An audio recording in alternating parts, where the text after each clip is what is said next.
everyone, I'm Ben with the BTC Sessions. I'm here at Cross Iron Mills just outside Airdrie, Canada, and today I'd like to talk to you about an app for Android called Sentinel.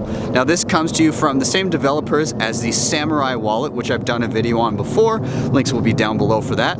So what Sentinel does is it allows you to track the balances of multiple Bitcoin addresses and wallets without putting those funds at risk. More or less, you're able to track these wallet balances without having the private keys allocated to your mobile device. This protects you from targeted hacking and or losing your device and having your Bitcoin stolen. So let's take a look at the app and how it works. Alright, so from the main screen, once you've downloaded the app, you're going to want to start adding in your various Bitcoin wallets, watch addresses, and you can do that through a couple different methods. You can have a single address, which would be something like a paper wallet, or you can have an XPub or an extended public key, and that would be something like perhaps a Ledger or a Trezor, or maybe even some other wallets that you have stored elsewhere. So let's start and see what it would look like to add a single Bitcoin address. So when you first log in, you're going to have this little start screen, and you just tap in the middle, and it's going to ask you how you would like to track this new address. Is it a single address? Is it an XPub Bitcoin wallet, or is it an XPub SegWit address? All right. If you're not sure the difference between a regular address and a SegWit address, really easy way to tell: your address starts with a 1, it is a legacy or a regular Bitcoin address. Your address starts with a 3, it is a SegWit address. But let's start with a regular single address, the top option. So I tap that. I've got two options. I can scan or I can manually put it in. Well, I have open on my desktop here a paper wallet that I've just created with bitaddress.org. I have done a video on how this works, so that will be in the links down below. But what I'm going to need to do here is I'm going to need to scan the address on the left. That is my public address. I do not need to scan the private key because the private key is what allows me to spend. And remember, the idea here is that I shouldn't be able to spend it from my phone. I just want to be able to track what's in the address or what's allocated to this particular address. So I'm going to go ahead and on my screen, I'm going to hit scan, and I'm going to scan the public address here. And then it just simply asks me to give it a label. So I'm going to call this address 1, and I'll hit OK, and this adds it to my list here. So I am now tracking everything allocated to this individual Bitcoin wallet that is sitting on my desktop here. Now, what if I want to add an address a different way? So now we can see, since we've added a single address, things have changed a little bit within the app. We now have this little plus button in the bottom right, and if I tap on it, I'm presented with two options. Number 1 is deposit, and number 2 is watch list. And if I hit deposit, it's going to, because I only have one address allocated to this wallet, it's going to give me that single address, which I could then send Bitcoin to via scanning this or copying the address down below. Now, before we get into more of these details, let's figure out how to add an extended public key. Now, I'm going to be presenting you with one method using the Ledger Nano S and the desktop app with it. Now, there are many different ways to find your extended public key depending on what kind of wallet you are using. It would be impossible for me to go through all of the different wallets and find the extended public keys on each. So this is just a single example, but I'm sure with any given wallet that you are using, if there is such thing as an extended public key on it, you can Google and find out how to find it, or check out their help. If there's like a help button or question button on their website, you can go ahead and ask there. So I'm just going to go ahead and I'm going to open up a specific account that I have on my Ledger Nano S. By the way, I have also done, this is a Ledger Nano S, I have also done a video on this before. It is a hardware wallet that helps you store your Bitcoin securely offline. So I will come back in a moment. I've now got my Ledger Nano S open and I've got a test account started up here. So what I need to do here is I need to go ahead and find the extended public key for this particular account that I've created. And all I need to do is go over to where it says account settings, and right here I see an option in the pop-up for extended public key. And I'm just going to tap on export. And what it shows me is this jumble of text, which I could copy and paste into a message to myself and open up and paste it into the Sentinel wallet. Or I could go ahead and I could scan this QR code via the app. And that's exactly what I'm going to do. So within the app, once again, I go down to the bottom. I'm going to hit the plus sign, and I'm going to hit the watch list option. And this brings up any address that I'm currently watching.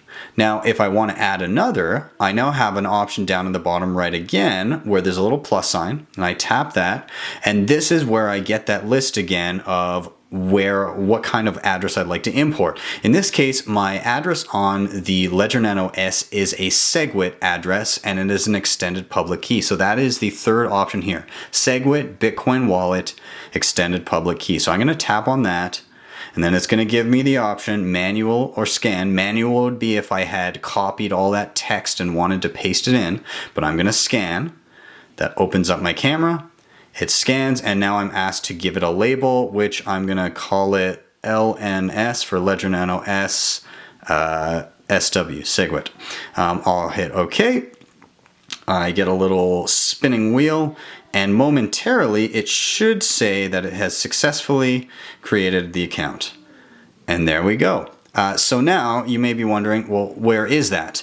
Now that I have more than a single account on this wallet here, there is a drop down menu in the top. So I hit this drop down and I can see total, so my total balance.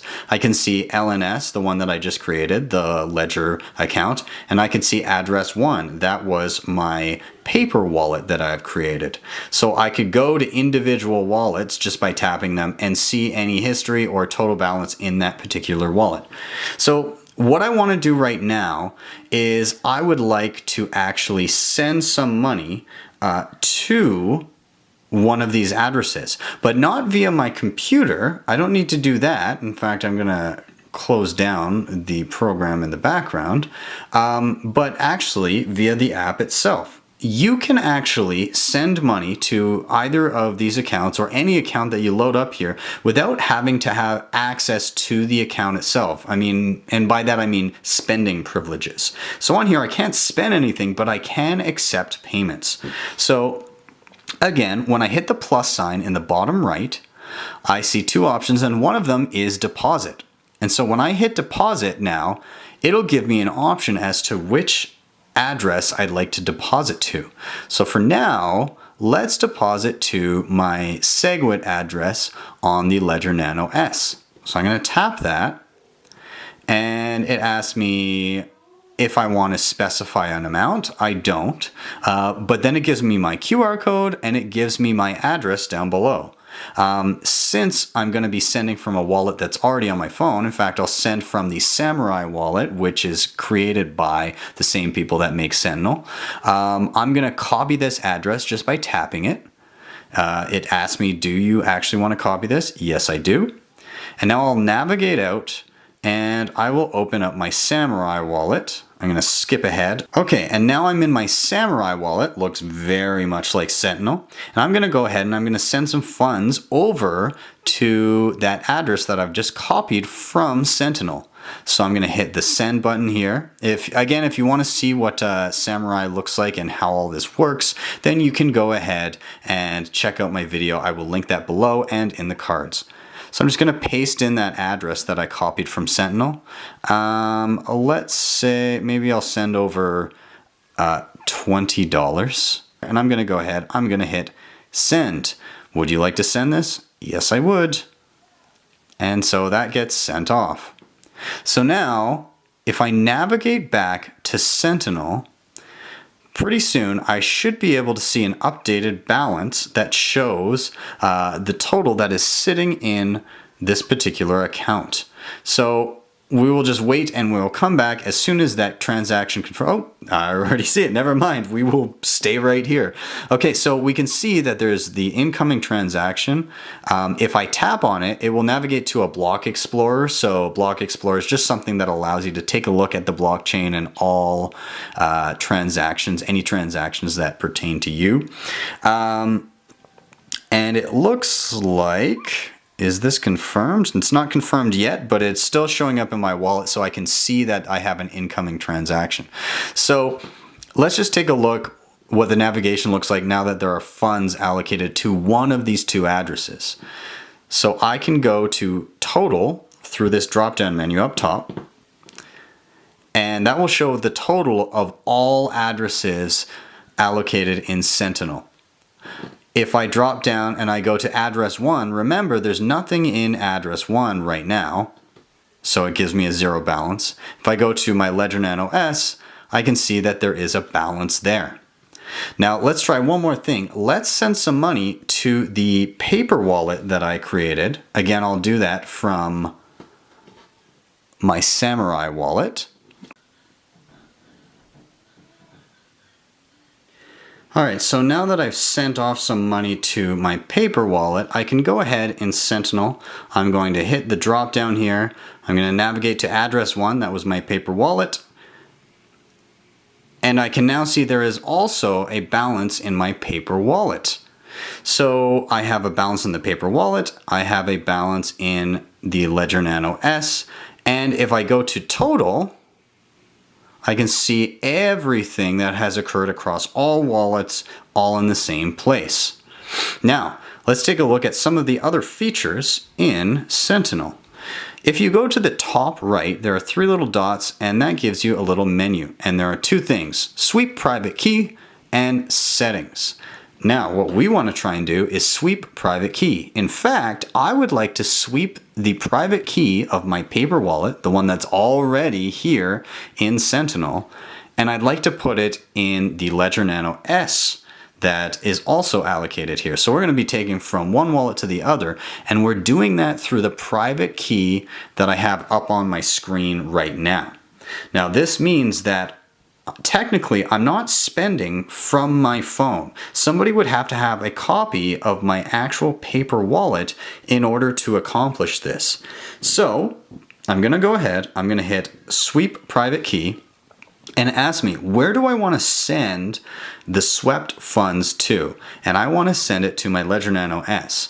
Now, it doesn't know that it's going to be coming from the paper wallet already allocated here, but it will show that reduced balance once I send it off.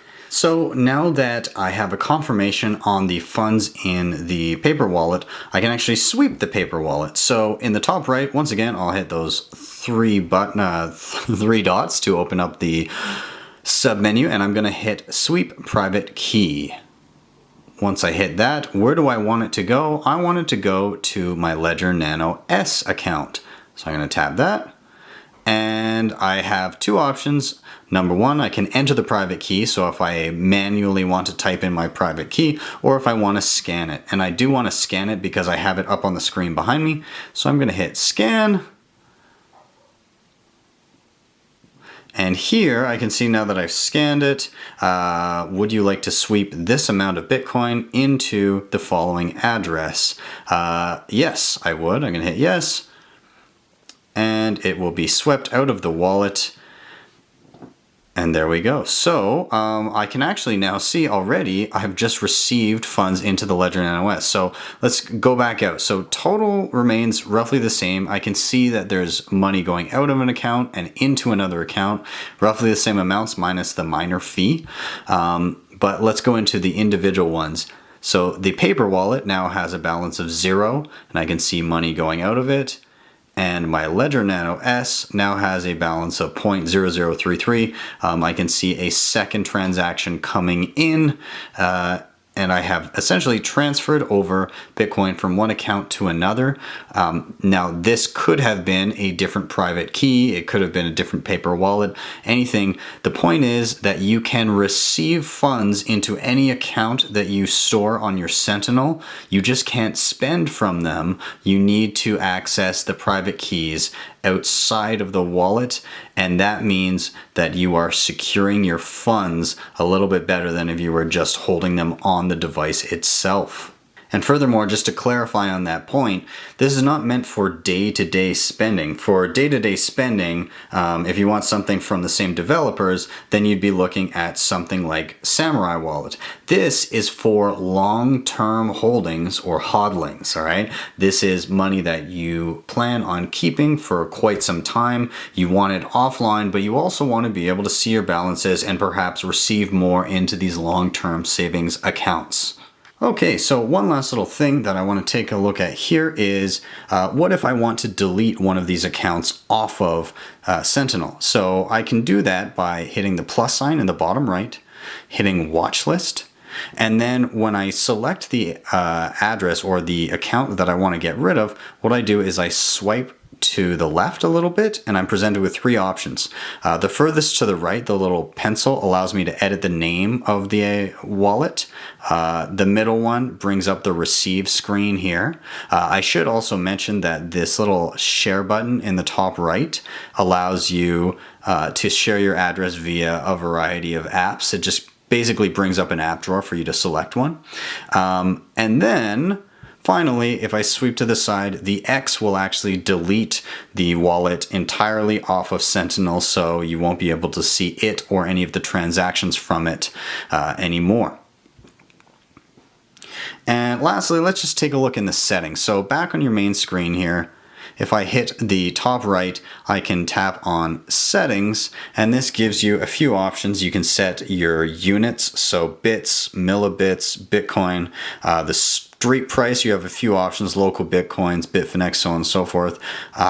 Your block explorer. So when we clicked on the transaction, it took us to SmartBit, but there's a couple other ones that you can check out if you prefer other block explorers. And then beyond that, you can export your wallet. So all of the information currently in Sentinel, you can hit export and you encrypt it with a password and then send it via email or copy it to the clipboard. You can set up a PIN code, you can scramble the PIN, and then beyond that, just some info about Sentinel itself. All in all, I think Sentinel is a great tool to keep tabs on your Bitcoin balances across what I use it mostly is for my Ledger, Trezor, and KeepKey.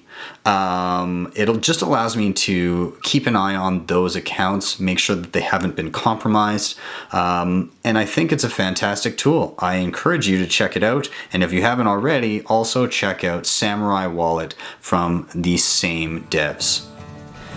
Thank you guys so much for watching. Please don't forget to hit like and subscribe, drop a tip if you're able to, and share this video.